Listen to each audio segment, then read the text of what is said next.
Cardoso María, soy alumna de la Universidad Nacional de Formosa y estoy cursando la carrera de Profesorado de Biología. Voy a hablar acerca del circuito eléctrico de la membrana celular.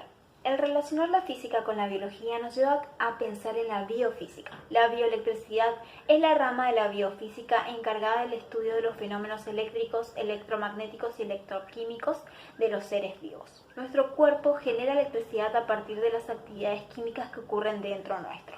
En este video analizaremos brevemente cómo es que la membrana celular y sus componentes se comportan como un circuito eléctrico.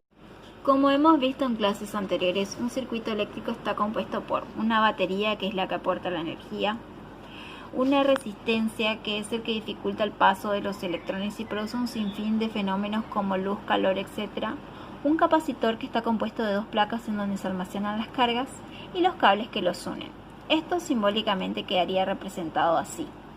Lo que acabamos de describir a grandes rasgos es un circuito eléctrico RC porque consta de una resistencia y un capacitor.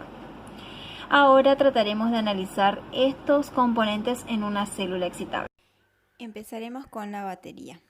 Esto se genera debido a que los iones se encuentran en diferentes concentraciones positiva y negativa a cada lado de la membrana. Esta diferencia o gradiente hace que el sodio intente entrar en la célula por su gradiente de concentración debido a que se encuentra más concentrado en el exterior, y el potasio está concentrado en el interior. Siempre intentará fluir hacia el exterior y esto es lo que genera la diferencia de potencial o voltaje. Continuaremos con la resistencia del circuito. Debido a que el sodio está más concentrado en el exterior y el potasio en el interior, los canales iónicos regulados por voltaje pueden en un momento dado evitar que pasen los iones. Al estar cerrado, y en otros casos permite que fluya una gran cantidad de iones, lo que produce una corriente eléctrica que entra y sale de la célula. Los canales iónicos constituyen una parte importante que permite controlar la parte eléctrica de la célula. Por último, el capacitor.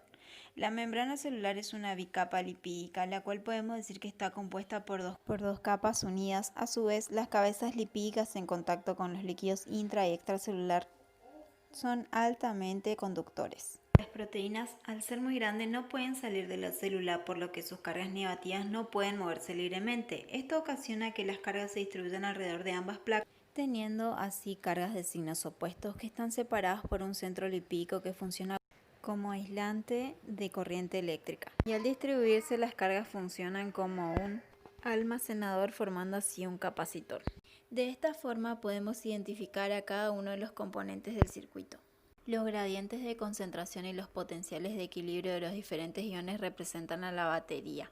La membrana con las cargas que lo rodean conforman el capacitor, y los canales iónicos son las resistencias. El circuito es una forma alternativa de ver a la membrana para entender sus propiedades eléctricas y nos permite introducir a la denominada ley de Ohm, que relaciona la corriente, la diferencia de potencial o voltaje y la resistencia, siendo de gran importancia para analizar la conductancia del canal, la cantidad de carga o la capacitancia de un segmento de la membrana. El movimiento de las cargas eléctricas a través de la membrana plasmática es un fenómeno definible bajo las leyes físicas, incluidas la ley de Ohm.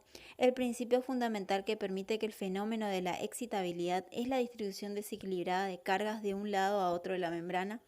Esto es consecuencia de la impermeabilidad selectiva de la membrana y el transporte de ciertos iones como el potasio en una dirección preferente el interior celular.